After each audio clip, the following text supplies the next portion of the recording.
Hi,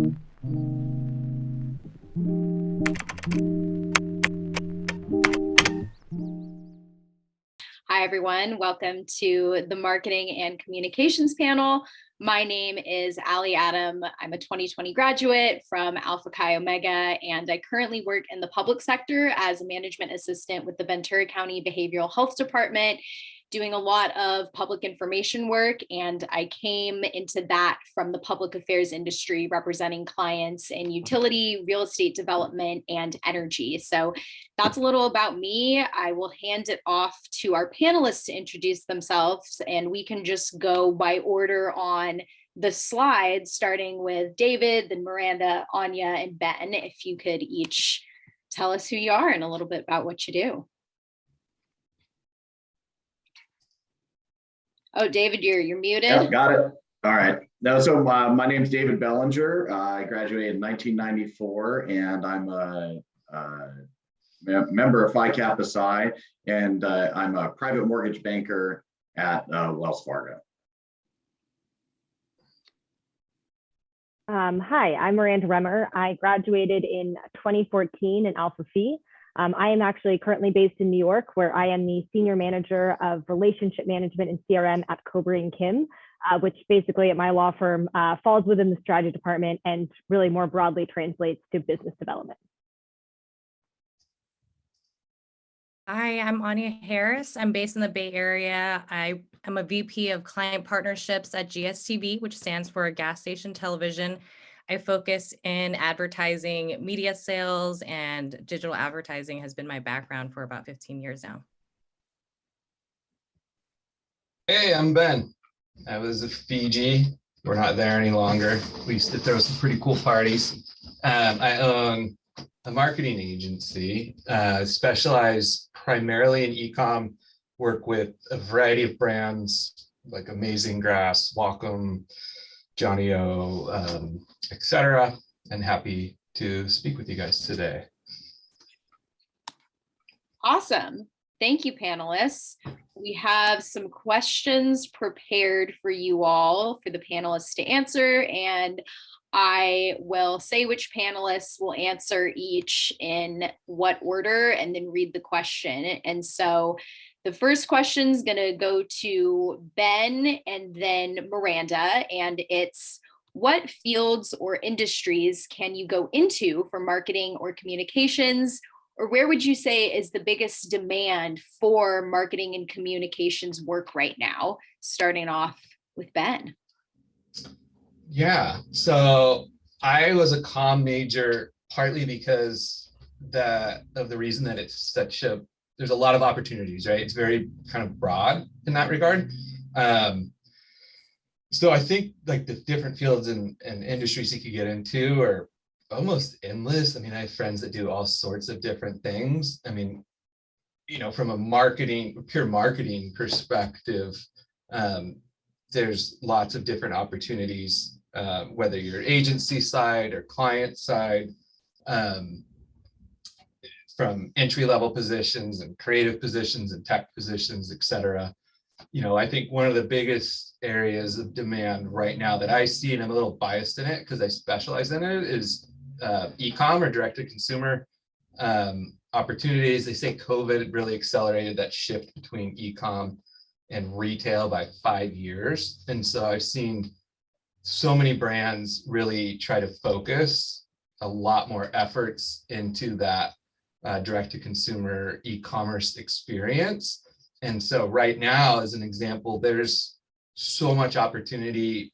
Pretty much all my clients are hiring, as an example, and can't find good help in terms of specific roles. I guess if you're coming out of college, it could be something like the marketing coordinator. There's graphic opportunities. Like I said, there's development, like tech opportunities. There's data opportunities. So depending on what kind of your focus is, there's so much opportunity around that right now, and that's not going to go away in terms of that focus on direct-to-consumer. Nice, thanks. And Miranda, if you could touch on that as well. Yeah, so I agree with Ben. I mean, I think you can really go into almost any field or industry for marketing communications. As mentioned before, I work in a law firm, which probably to most does not sound necessarily like the kind of field that you would go into for marketing or communications. However, my firm, like quite a few others in maybe more traditional industries, really are disrupting how business is getting done. And I think it's, pretty cool to be at the forefront of that. Kind of, again, a little bit about what I do and how that would kind of go into marketing communications. But so I specialize in CRM and technology systems, which we really use to, fuel our marketing strategy and business generation. So for example, the marketing team and lawyers want to send out a mailer to people in Latin America who work in, industrial companies, because let's say hypothetically, there might be a law that's going to pass soon in LATAM that could really cause business issues for folks in, the industrial sector. So the marketing team comes to me, kind of explains the contents of the mailer, who we want to reach. And then, I find people in our database to really meet that criteria so we can, send the mailer more broadly, and then also kind of find, high value contacts within the mix that our attorneys can really liaise and network with one-on-one. I'll also just say that my first job out of college was actually a private equity firm where, for almost where I worked for like almost 5 years. And basically by the end, I was, responsible for the firm's website. I assisted with investor relations, events, managing the CRM system, which that actually, through that interest, led me to get Salesforce certified. Nice. Definitely was a transferable skill for you. Thank you both. For the second question, it'll go to Anya, and it is, what are the best skills to build and sell yourself as having for the marketing or communications industry? Yeah, I mean, I want to say there are a number of skills that can be utilized within the industry. I think what's great about marketing communications is that you're using skill sets that you're using in your everyday life anyway. So I'll focus on three that I think, I use all the time: is being adaptable, organized, and consistent, right? So being adaptable, I mean, even in the situation right now, we're, doing this virtually. So we know that things are going to change all the time. I focused in advertising. So a lot of my clients, priorities shifted, budgets changed, and you have to be able to just pivot. So just being open to that, I think, is really important as a skill set. Being organized, I mean, there's just so much information you're getting inundated with, ways to connect, and just like prioritizing your day and knowing what you're going after. So just even little things, like I'm a big calendar nut. So I, go into my calendar, I set follow-ups, I block times, just so everything is really organized. So I think that's super important, and just being consistent. So for me, it's just, diligent follow-ups or communicating. I work with a number of different departments internally, whether it's, finance or marketing or research, and being able to just communicate and be consistent with that, I think, is important. And also that customer service relationship. So being able to highlight that. But I think these are all transferable in your personal life as well. Like, you'd want to utilize these skills, to make sure you're paying bills on time or connecting with your friends that you haven't in a long time.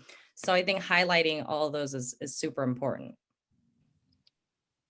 Definitely. And you gave some good examples of how you demonstrate those three skills, which were adaptable, organized, and consistent. So good to remember. Cool. So the next question is going to be for Miranda first, and then David. And it is, can you please speak to the ever-growing role of data in marketing and communications, and how somebody could touch upon data-driven decision-making if asked about it in an interview, which I have been for marketing and communication roles. So Miranda, please. Yeah, so I will just start off by saying that I think data is incredibly powerful. And I think that it should be one of the primary drivers for decision-making at a company. So, for example, we use data in really everything that we do at my organization. So, we use data to locate the types of individuals or companies that are generating our most profitable work for maybe a certain product group. And then we, take that model and replicate it both, within our existing network and outside to find people that fit that demographic, and then market reach out to them. We use data to determine, the success of that outreach, our return on investment. And then we even use data to actually determine what's needed in the current market that's not being done. And then we actually restructure our firm's offerings to match that demand. To touch on kind of the data-driven decision-making in an interview. So I think if you haven't had the professional experience using data in decision-making, I think there's, a way to kind of reference more personal experience. I think there are a lot of practical ways to learn how to manipulate data. I think there was I read an article about a TikTok about how to use data analysis on The Bachelor. There's a wealth of statistics and player performance metrics that you can use to manipulate and analyze for fantasy football, to make calculated decisions about who to draft or, who to start on your team. And then the last piece of advice that I just say is that I think there's a lot of power in asking very thoughtful and insightful questions in a job interview. So I would even, maybe turn it around and ask the interviewer, what type of data are you using? How are you using it to drive decision making? And obviously, I think coming into that interview with your own kind of critical thinking cap on, is important. And, providing maybe suggestions or questions based on the type of role, the company, and what kind of data you think they're using. Definitely. Great examples. David. As far as the, large companies using data, some of the things that I think are, that I see in large corporate organizations is, they're all collecting data to make decisions on budgeting and spending and programs. And one of the things that I see that's, is how good is the data that you're using, right? Are you using good data? Are you collecting strong data? And how does that, and then is the data justifying the decision, right? So you kind of want, you can come up with this great idea. Well, does the data support it? And so, all the decisions, the bigger the company, the more data. I've worked for $5 billion companies that use completely garbage data that's self. And, I guess the best way to describe it, if you went to class and the professor didn't ask for your homework and just ask whether you did it, that data is probably not going to be great because there are people that are going to self-report, oh, I did it. But, finding that kind of data and getting good data, but I want to try to relate it to, well, how do you talk about that as somebody who's interviewing for the first time and, somebody's coming in there and talking to you, well, how do you use data, as a college graduate? Well, I don't really know because I've never really made a decision like that. And things that I would say are, maybe use data from studies that you've done. Oh, I've used, we did some research or we did some studies that we use this data. We kind of came to this conclusion, because all the companies, from the coffee you drink to the food that you eat to the banking products that you see. All the computers, all the, ads that you see on your computer are all data generated. And, sometimes you can see that clearly the data that somebody's using is garbage because this isn't anything that should be targeted to me. But, trying to find things, one thing that I thought of for, Greeks is like, what's the data that you're using when you're going through Rush? What's your chapter using? How are those, how are the numbers coming out? What does that look like? And so, I was the IFC Rush chair and, how many people are there? How many people are there the second day? How many people do you need? And how many people do you need to get bids to get that right?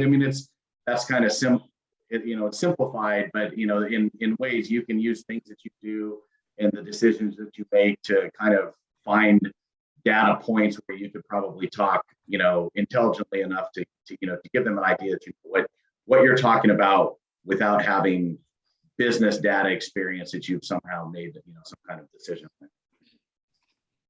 Yeah, perfect connection back to Greek life. And data can be qualitative as well as quantitative. If you ever put out a survey, the responses people give you, in addition to how many people responded versus your entire sample size. So there's a lot of ways to answer that with experience you've had in college. And the next question is going to go to David first, then Ben, then Anya. So all three of you. And it is, do you have any experiences you could share about how you made yourself stand out either while in a role or while searching for one? Yeah, David. Oh, okay. So, I think that a lot of times when you're in an interview, typically they know you can do the job, right? They're there that, they're certain that you can do the job, but really you need to point out the things that make you unique. What's different about you, slightly different. It doesn't have to be big. And so my example that I use is, in my job, I get business, from realtors, people that are selling houses. They send me business. Well, I've managed folks and interviewed at companies for management positions. And I've gotten the positions where I said, look, this is my value add. This is how I bring realtors to the table. And you want to think, what's unique about you? How do you separate yourself, in the service that you provide, or something that's unique about you? And, each job is going to be different, but you want to try to come up with something that's a little bit different. How do you do it better? How can you add value? What experience have you had that makes you different? And how can you think about something different? Because they're looking really about what your problem solving skills are, and how you come to the solutions that you come to. They know you can do the job. There's a reason you're there. They're pretty sure you can do it. What's going to make you different or stand out? And so that's something you need to think about. That's not something you're going to come up with in 10 minutes. That's going to be something you talk about with friends or family or colleagues or whatever, and say, hey, what makes me a little bit different, where I can, when it comes up and they say, well, how did you come to this? Well, I use these, experiences to kind of really come to this decision. And that's what makes me different. Yeah, concrete examples definitely add to it. And we'll go to Ben. Yeah, as David said, I mean, this is something I'm super passionate about, is being different and, thinking about things differently. And just that alone will make yourself stand out. Some examples, like I have this agency I've had for 5.5 years now. I don't have a website, and I specialize in digital marketing. Pretty unheard of. But I'm 100% referral based. That little differentiator actually intrigues clients. I typically don't do anything on, this is my first webcam I got like 4 months ago. I'm still figuring out how to use it. I don't do webcam calls with people, and clients and potential clients love it because they're on webcam calls all day long. And so being able to turn that off is something unique and different. And so just thinking about things differently, behaving differently, and those sorts of things, I think, are just crucial. When it comes to running, I do a lot of paid social advertising, primarily Facebook, Instagram. There's been a lot of changes with that I think I'll probably be able to talk about in another question. But I'll see about 99% of most agencies run those campaigns all in the same manner. And so being able, this kind of just example with what I do, is being able to kind of critically think about that and test things and do it differently has led to success. And I'll go up against agencies that have 500 to 1,000 people and routinely beat them by just trying to think about it and do things a little bit differently. So like David said, like being different, I think really will make you stand out, whether you're interviewing, whether you're in a role, whether you're starting a company, pretty much almost everything in life, to be honest. Cool. And Anya. Ben, I'm so intrigued that you don't have a website and this is your first time on webcam. I'm intrigued. That's amazing. As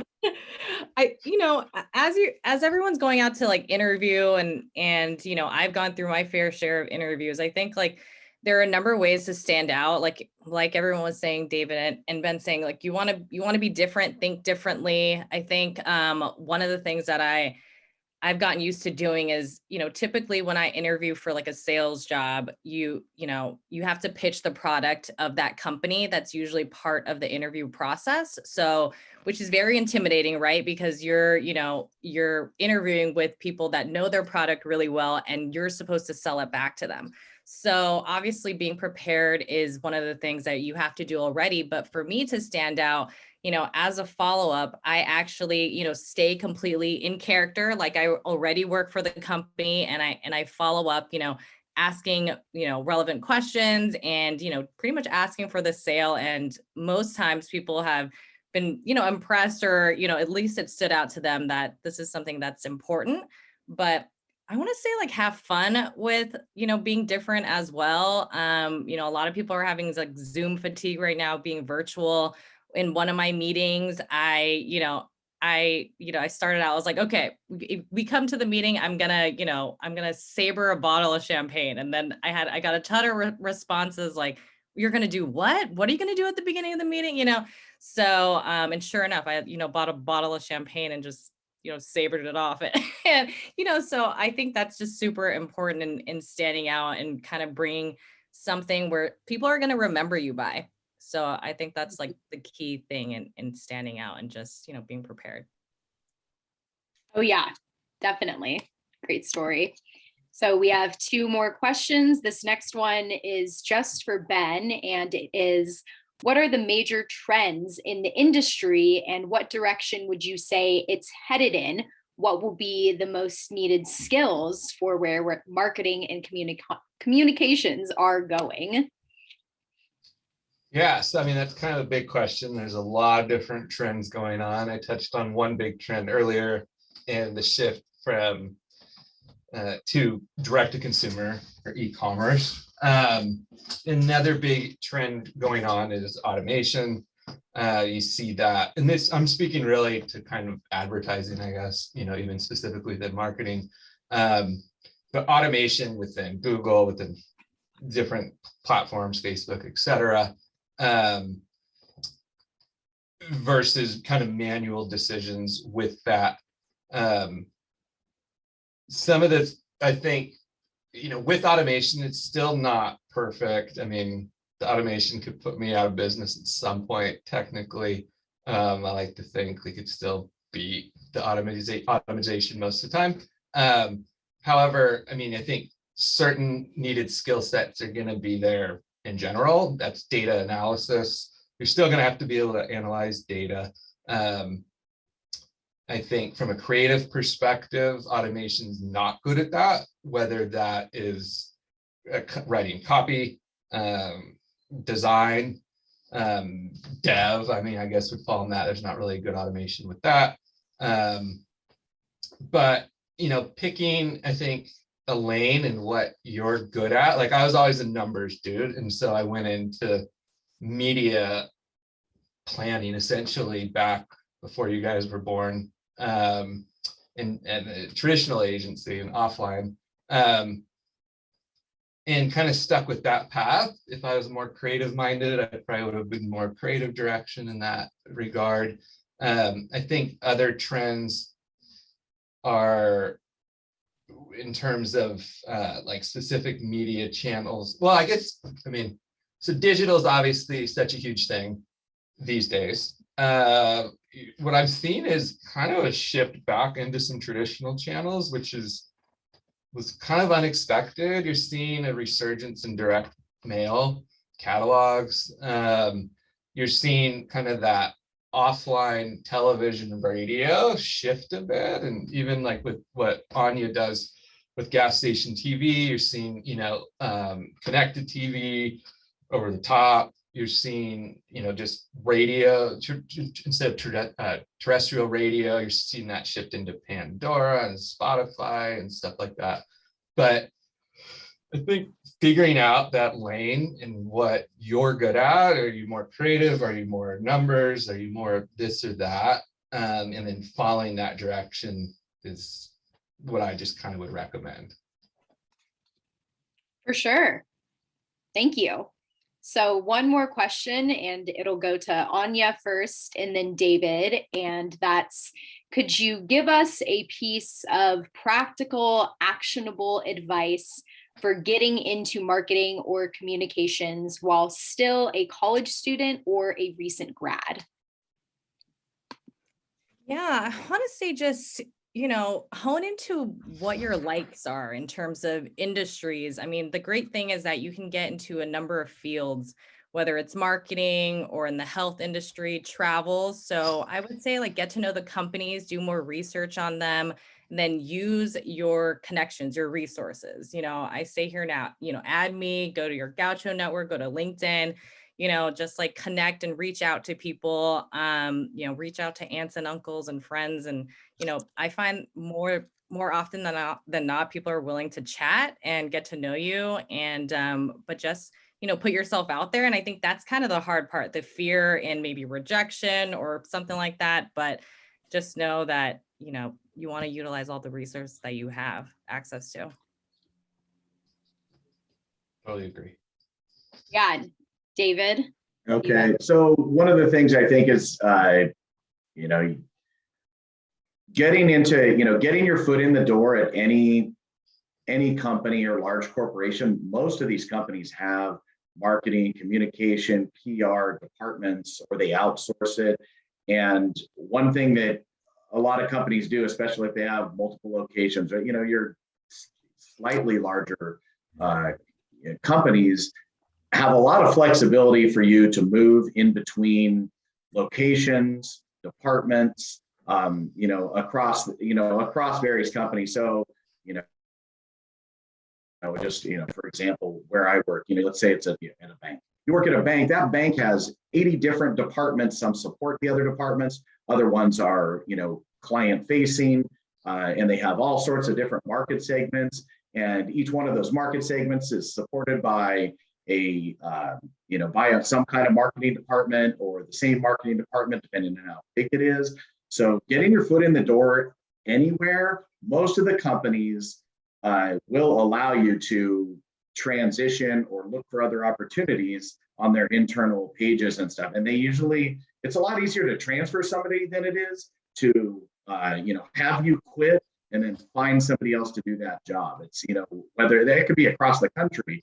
I could up and move to any state that has, my company's platform there, and it's easy for them. They're like, all right, well, we'll just check it out and send it over. So that would be something that I would consider.